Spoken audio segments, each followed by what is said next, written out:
Now more than ever, it's very important to make sure you vet your real estate agent properly. Today I'm going to tell you how to do that.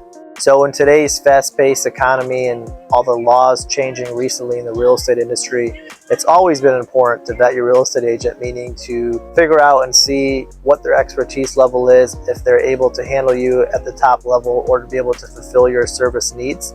So luckily, it's very easy to vet a real estate agent these days. It's 2024 and everything's online these days, which is great, very convenient, and it's simple as going to Realtor or homes.com or Zillow.com, and you can easily look up an agent's reviews, past sales, quality of their sales, meaning, how high of a transaction have they handled, or, how many have they handled recently, so things are very current. I know real estate agents all love to say they sell so many homes and they do so many great transactions, but at the end of the day, you can verify that yourself because it's not always the case. So besides actual number of homes sold and years in business, I'd love to be able to look at people's past client reviews that people have left. You can really get an idea of what kind of service you can expect from that agent, and as far as how high of a professional level that they're going to offer.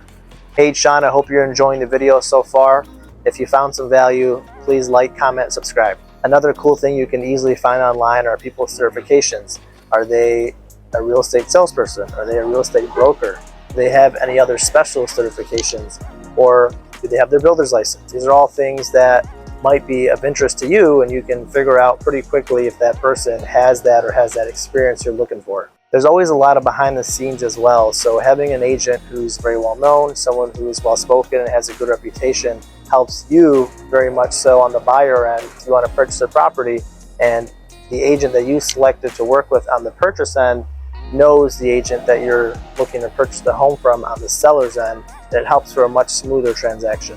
And besides that, all the little stuff that agent will do to make sure that you're taken care of and you're on the right track, whether you're selling or you're buying. Just for example, something little that I always do, if I receive an offer on a listing of mine and there's an approval letter from a bank, I'm going to want to call that bank and check in with that lender and make sure that they verified everything properly so my client is protected. So again, whether you're looking to buy or sell, this is always a great start. Check your agent's information online, do your research, just like you would if you're going to buy a new car, go out to eat. It's nice to be able to check everything out beforehand. Thanks for tuning in. If you have any other questions, feel free to reach out.